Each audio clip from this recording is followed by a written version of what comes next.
Olá, meus amigos, tudo bom? Professor Max de volta para a nossa segunda aula. Na verdade, sim, são várias, né? Mas usando o método ProES, que é a nossa segunda aula. Né? A gente vai dar continuidade hoje da primeira unidade, que foi sobre planícies, né, da Europa, Ásia e Oceania. Para quem perdeu nossa última aula, a gente falou da página 1, né, até a página 7 do livro. Hoje a gente vai dar 8 até a página 13 do livro, nessa primeira parte da aula de hoje, da quinta-feira, dia 7 de maio de 2020. Tá tranquilo? Então, para quem perdeu a última aula, é o seguinte, eu vou tentar fazer um resumo rapidamente aqui. Nós falamos do conceito de paisagens, né? E aí a gente falou um pouquinho do relevo europeu, da Ásia e da Oceania. A gente tentou juntar a Europa com a Ásia, ali na planície que nós chamamos Península da Eurásia. A gente falou um pouquinho do relevo desses dois continentes, né? Por que eles são unidos e divididos ali pelos montes Urais. A gente falou, por exemplo, que a Europa, o território europeu, ele é mais em forma de planície, né? Ou seja, ali mais a nível do mar. Já algumas regiões se afastando em direção ao sul, é mais onduloso na Europa, a gente vai falar já na aula. Aí a gente falou um pouquinho da Ásia, mostrou para vocês que o território asiático, o território do continente asiático, ele é bem ondulado, né? Tem grandes áreas de planalto, grandes áreas montanhosas, a gente vai falar os nomes desses locais já para vocês. E aí a gente foi lá para a Oceania. Falamos que o solo da Oceania é um solo mais jovem, né? Formação de vulcões, né? De erupções. A gente falou também da Pangeia, o megabloco que foi dividido em Laurásia e Gondwana, onde a Oceania se desmembrou ali daquela região da Antártica, tá bacana? Então assim, foi uma aula bem interessante nossa última aula. Na aula de hoje eu dividi para vocês em duas partes esse primeiro momento, tá? Daqui a pouco a gente vai falar também da parte de geografia física desses locais. Mas a aula de hoje eu dividi em dois momentos. O primeiro momento, vou falar para vocês sobre os planaltos da Eurásia, ondulados e erodidos. Na segunda parte eu vou falar sobre o topo do mundo das montanhas da Eurásia. E aí eu vou citar para vocês essas montanhas e contar algumas historinhas para vocês bem bacana aí. Eu destaquei alguns tópicos aqui para vocês e gostaria que vocês depois marcassem no livro de vocês. Então abram o livro de vocês na página 8 e conforme a gente for acompanhando os tópicos, eu gostaria que vocês fossem lá e marcassem esses tópicos no livro de vocês. E as dúvidas que os senhores tenham, anotem essas dúvidas, encaminhem para nós através dos coordenadores, tá?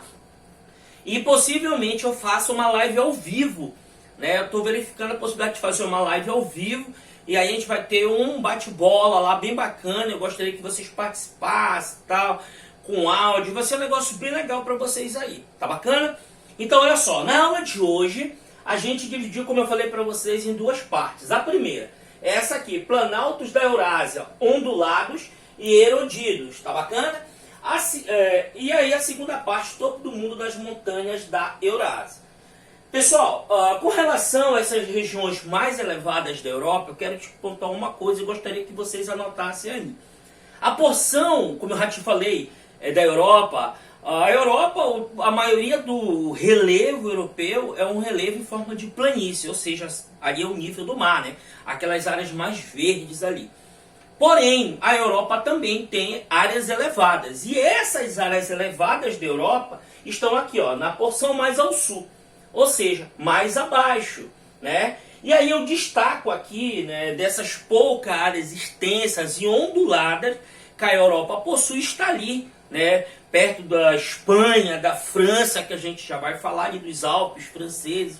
Então assim, é uma região que tem uma certa elevação. A gente vai falar aqui daqui a pouco do Monte Branco, né? E vai citar outros aí, o Elbrus e tal. Enfim, então, a porção mais montanhosa da Europa, né, é a porção mais ao sul. Mas, professor, onde? Perto da Espanha, próximo da França, se afastando em direção à Ásia. Se tu pegar teu livro da esquerda para a tua direita, ou seja, ali da Espanha, se afastando em direção à Ásia, ali passando a França, em direção à Rússia, o solo europeu, ele é mais elevado, ele é mais montanhoso. Tá bacana? E aqui eu destaco, da Eslováquia ao norte da Grécia, temos os maciços mais montanhosos. Olha o que eu te falei. Então são as regiões realmente que apresentam grandes elevações. Eu destaco também aqui, ó, na Ásia Central, no centro-sul, olha como eu estou indo em direção à Ásia, ao centro-sul da Índia, ao centro-oeste chinês, nós temos o Planalto do Tibete. É aqui que eu gostaria de frisar isso para vocês na aula de hoje. Então, olha só, da Espanha em direção à Ásia, o solo europeu ele vai crescendo, ele vai aumentando, ou seja, é a parte mais elevada. E eu destaco aqui, por exemplo, que nessa região, né, nós temos o Planalto do Tibete. E aí eu destaco a região mais elevada do planeta, que a gente já viu isso numa aula, destaque para a Cordilheira do Himalaia.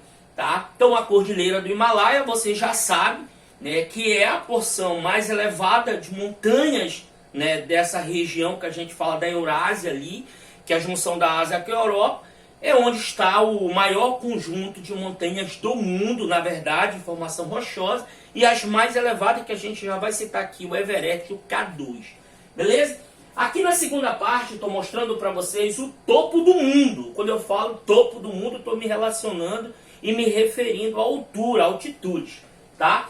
As maiores altitudes dessas regiões, aí, Europa e Ásia, principalmente da Europa, tá aqui, olha, o Cáucaso e os Alpes. Os Alpes franceses, como eu falei para vocês, saem da Espanha em direção à Ásia, né, o Cáucaso e os Alpes são as regiões mais montanhosas. Professor, e quais são os locais na Europa assim, que tem as maiores montanhas? O nome está aqui, ó. Eu destaquei para os senhores. O Monte Elbrus, com 5.642 metros de altitude, é a região mais elevada da Europa. É o maior monte dentro da Europa, montanha. Depois nós temos o Monte Branco, com mais de 3.500 metros de altitude. E aí nós temos Sierra Nevada e os Pirineus também são as regiões mais elevadas dentro da Europa. Bacana?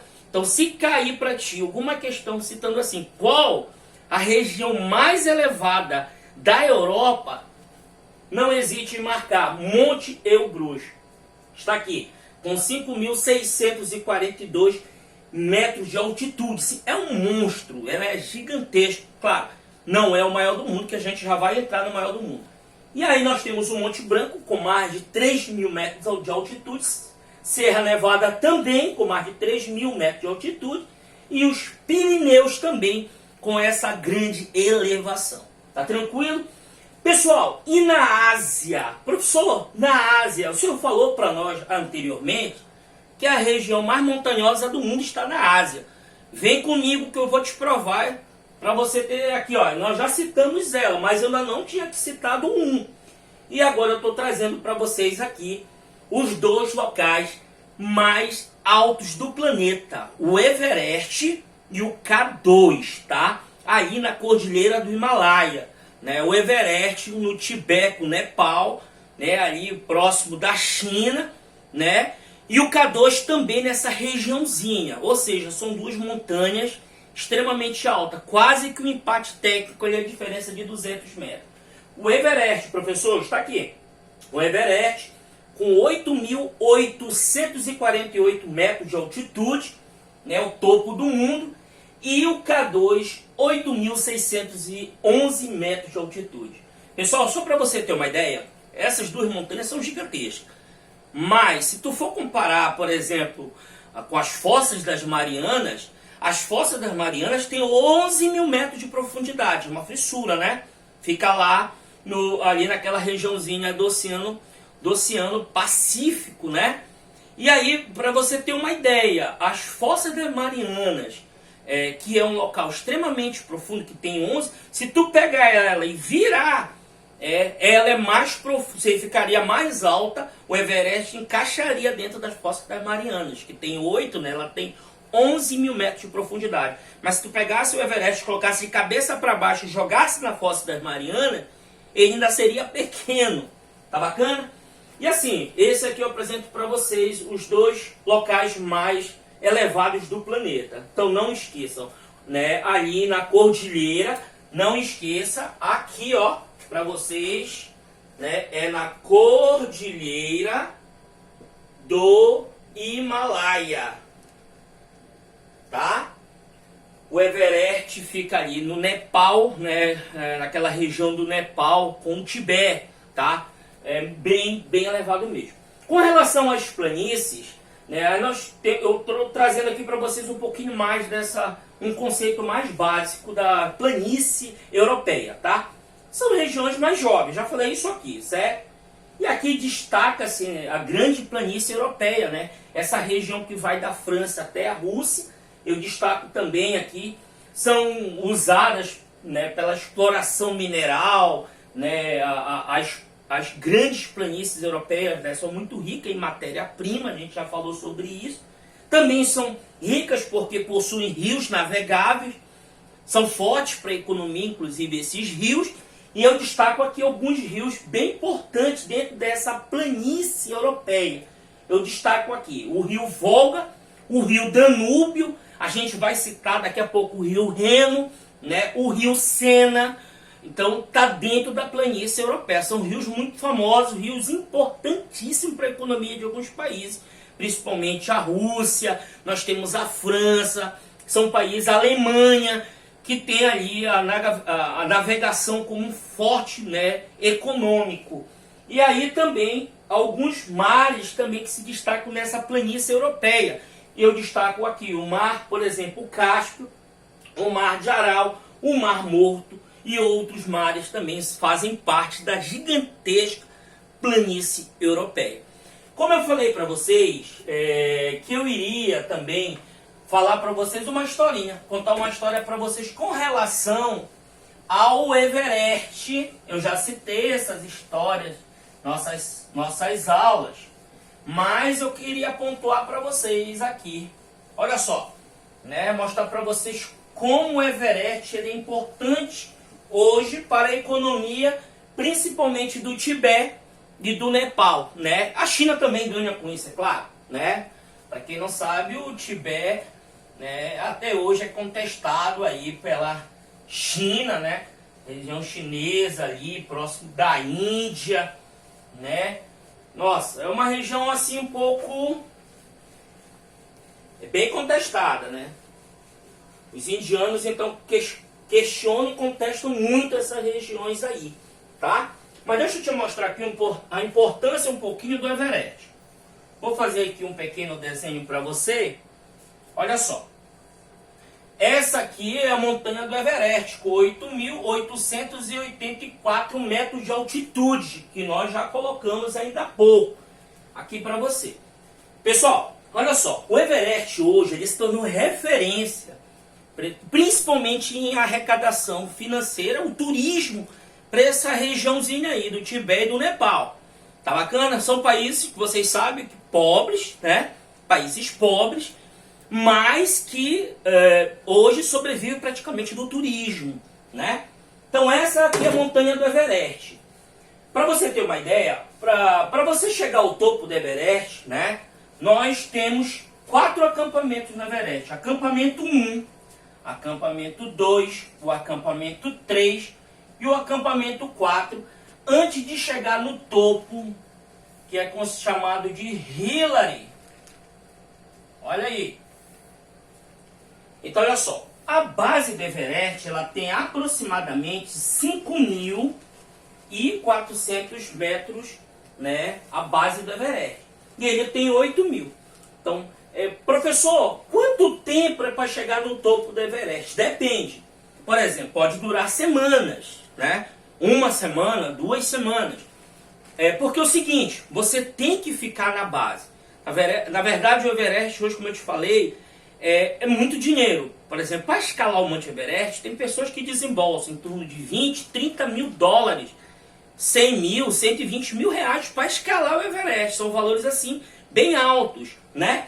Então, assim, são alpinistas profissionais que levam você até o topo. Quantas pessoas já escalaram o Everest, professor? Mais de 2.000 pessoas. Mas eu escutei uma reportagem que já morreu muita gente. Muita gente. Hoje, estatisticamente, mais de 200 pessoas já morreram ao tentar escalar a montanha. Então o Everest ele é uma aventura. Então, voltando aqui, né? Então, ainda tem 8.884 metros de altitude aproximadamente. A base do Everest, olha só, tem 5.000. Então, você passa aqui na base aproximadamente 10 dias. Para quê? Para que o teu pulmão ele se adapte ao ar rarefeito. A temperatura no Everest ela pode ficar menos, olha só. Eu já li uma reportagem que ela pode ficar menos de 50 graus quando você está lá no topo da montanha, menos de 50 graus. Então vai ser muito frio. Então a tendência é que quem chegue no topo da montanha tem que descer, não pode passar nem 12 horas lá, tem que descer ainda durante o dia. É praticamente proibido descer à noite da montanha. Você tem que descer, voltar para o acampamento 4, passar aqui e depois você vir descendo gradativamente, tá? Então assim, mas deixa eu te contar uma história aqui. O Everest não é só alegria. Você chegar no topo do monte, você entra pro Guinness Book, beleza? Maravilha, claro. Mas é o seguinte, em 96, né, aproximadamente em 1996, ali em abril, se eu não me engano, 22, né, alpinistas morreram ao tentar escalar o Everest. Foi uma disputa, né? Olhando aqui para a montanha, você vai ver, teve uma disputa entre dois alpinistas, Rob Hall e Scott Fischer, né? Eles eram mega profissionais, já tinham feito isso por diversas vezes. E aí eles pegaram dois grupos, né, de alpinistas que não eram assim bem amadores mesmo e tentaram escalar, fazer uma competição para quem conseguisse levar mais pessoas ao topo. Infelizmente foram pegos de surpresa por uma tempestade. 22 alpinistas morreram, inclusive, né, gerou um livro, né, O Ar Rarefeito. Eu peço depois que vocês leiam esse livro, ele tem tradução para português. E aí é um livro escrito por Krakauer, um dos alpinistas que sobreviveu a essa tragédia em 1996.